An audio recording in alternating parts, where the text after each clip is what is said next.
Hey guys and gals, my name is Kuars, and on this video, I want to talk about something. Well, right now specifically, I want to talk about something and showcase something that I've had with me for the longest amount of time. This thing. That's right, a PlayStation Portable. I've had this thing since I was like, I don't even know how young I was, but I've had this shit for years, and oh boy, have I played it to death.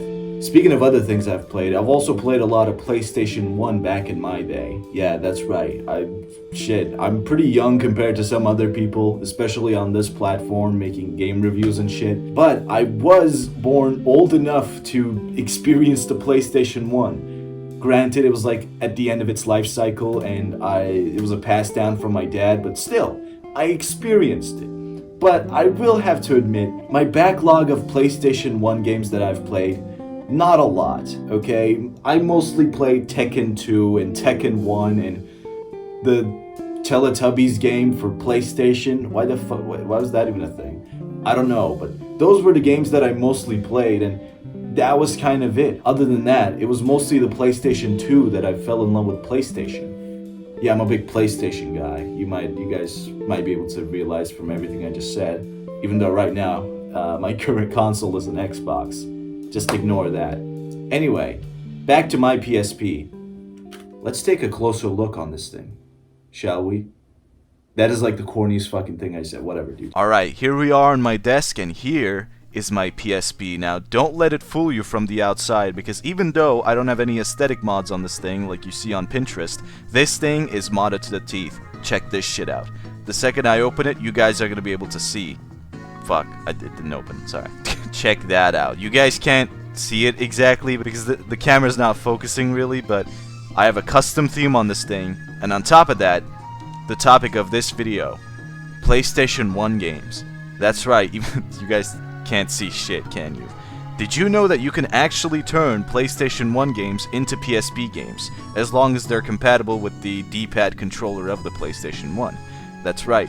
With that, I have, you can't see it, so I'm just gonna say it, Crash Team Racing, Ape Escape, I haven't played it yet, Final Fantasy 1, Disc 1, yes, Disc 1, it was separated into 3 discs apparently, I didn't even know that, and also, the topic of today's video, Intelligent Qube. Right, now you might be looking at your screen and asking, Kuars, what the fuck is a Intelligent Qube? Well, dear viewer, Intelligent Qube is actually a puzzle game for the PlayStation released in 1997. That's right, a whole 10 years older than I am. And explaining this game to someone of a right mind is kind of hard. The best thing I can do is really just show you gameplay and talk over it.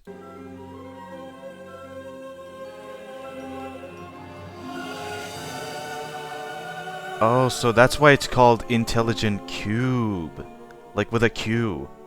Because it spells IQ. Okay, look, the basic gist of this game, there are blocks, they move towards you, you can mark spots, and when you press X, the spot goes into like a capture mode, so you have to press X while the square is coming over to you. And there are three types of squares. There's the normal squares, which you could just normally capture. The green squares, which when you capture leave a spot of green where you can't add a mark anymore there. And there are black squares where if you do capture them, they remove one row from your play area. Now if you do capture all the cubes, you actually get a perfect, which adds an additional row to your play area. Also, on the bottom right, you can see how many squares that you're still allowed to let fall over the stage before they...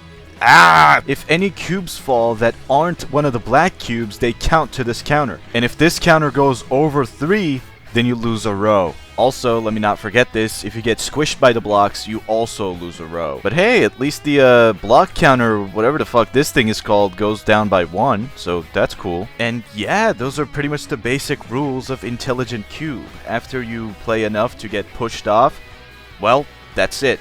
Game over. Wow. I didn't know I was that smart. I also want to add, the soundtrack for this game is absolutely incredible. Listen to some of this shit.